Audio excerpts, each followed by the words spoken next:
My husband thought our nanny was his secret girlfriend. What he didn't know was I had already seen their messages, and I was quietly preparing the moment that would end our marriage. My name is Anna Hudson. I'm 34 and work as a bank teller in Indianapolis. For 9 years, I was married to Jack Hudson, a real estate agent with a flexible schedule. We have 2 kids.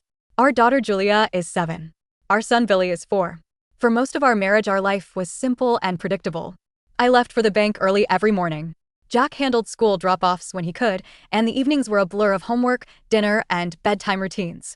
But over time, our schedules stopped working. The bank extended hours. Customers came in right before closing. Some evenings I didn't get home until nearly 7. Julia had school activities. Billy's preschool ended early. We kept scrambling to cover pickups. Jack suggested hiring help. He said someone from his gym did part-time childcare. That's how Kelly Long entered our lives. Kelly was 26, confident and energetic. She worked mornings as a fitness trainer, then took nanny jobs in the afternoon. She seemed perfect. Julia liked her immediately. Billy followed her around the house within days. Kelly handled school pickups, snacks, and homework time. Sometimes dinner was already started when I walked through the door. For the first time in months, our house felt calm. Jack kept repeating the same thing. Kelly's great. She fits right in here. At first, I agreed. Kelly stayed for dinner occasionally. She joked with Jack about workouts and gym clients. The kids talked about her constantly. Nothing about it felt strange. Then small things started bothering me. Kelly stayed late even when I was already home. Jack texted her about the kids while sitting right next to me. They had inside jokes I wasn't part of. None of that meant anything by itself. I told myself I was overthinking. The first moment that truly bothered me came from Julia. One night while I was helping her get ready for bed, she said casually, "Mom, Kelly makes pancakes like you." I laughed. "That's good. Are they better?" Julia shrugged. "Daddy likes when she makes them in the morning." I paused. "What do you mean in the morning?" "She comes early sometimes," Julia said. "Before you wake up." Kelly's schedule started after school. That night I asked Jack about it. He barely looked up from his phone. "She came early a couple times when you had those early shifts." I didn't think it mattered. The explanation sounded normal. But the feeling stayed in my stomach. A few weeks later, something else happened. One afternoon, a meeting at the bank was canceled, so I left work early. When I walked into the house, it was quiet. The kids were in the living room watching cartoons. Jack and Kelly were in the kitchen. They were standing close together. Not touching, but close enough that both of them stepped apart when they saw me. Jack smiled. "You're home early." Kelly grabbed her bag immediately. "I was just leaving." Nothing technically happened, but the air in the room felt tense. After that day, I paid closer attention. Kelly texted Jack directly about schedules instead of messaging me. The kids mentioned outings with Daddy and Kelly. Jack defended her anytime I raised a small concern. Then one afternoon, Billy ran up to her holding a toy truck and said loudly, "Mommy, Kelly, look." Jack laughed. I didn't.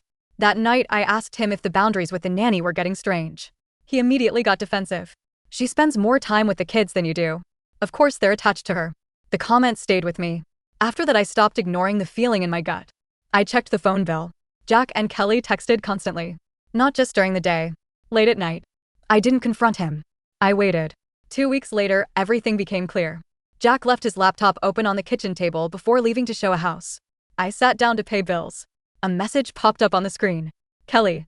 The preview read, "I miss you already." I opened the conversation. The messages confirmed everything. They had been sleeping together for months. Sometimes while the kids were at school. Sometimes late at night after I went to bed. But what hurt most wasn't the cheating. It was the way they talked about the future. Kelly said she already felt like part of the family. Jack said life would be easier if I worked less and wasn't around so much. I closed the laptop. That was the moment my marriage ended. But I didn't confront him. Not yet. After reading those messages, I didn't scream. I didn't confront Jack. I started collecting evidence. Screenshots of their conversations. Phone records showing how often they texted. Payment records proving how often Kelly was in the house. I kept acting normal. Dinner. Homework. Bedtime routines. Jack never suspected anything.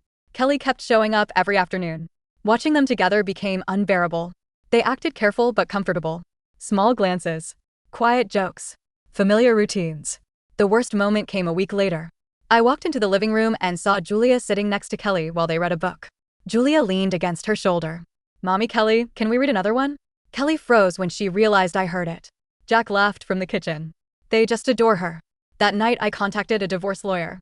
Clara Young, an office manager who worked with a small legal team in Indianapolis, helped schedule my first consultation. I brought everything. The messages. The phone records. the timeline. The lawyer looked through it quietly. Then she said something simple. You have more than enough evidence. 2 weeks later, I told Jack I wanted a divorce. At first, he looked confused. Then I placed printed screenshots on the table. His expression changed immediately. The denial lasted about 30 seconds. Then he sighed. You've been emotionally checked out for years, he said. It wasn't an apology. It was an excuse. Maybe work had taken more of my attention than I realized.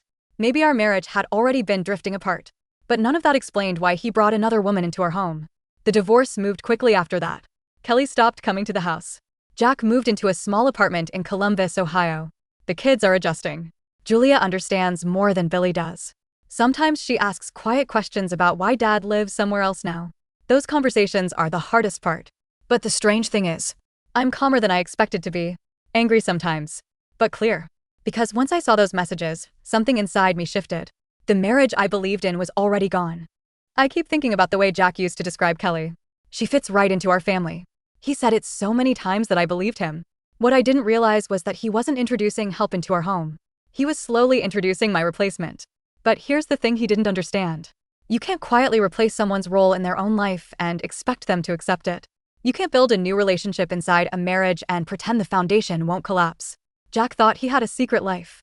What he didn't realize was that the moment I saw those messages, the power in our marriage shifted. And once I walked away, the life he built behind my back stopped looking exciting. It just looked small. Now the house is quieter. The routines are different. But when my kids call out Mom, I know exactly who they mean. And that's the only role in this story that was never replaceable. Sometimes I still wonder if Jack realizes what he threw away. But that question isn't mine to answer anymore. I already made my decision. And walking away turned out to be the calmest revenge I could have chosen.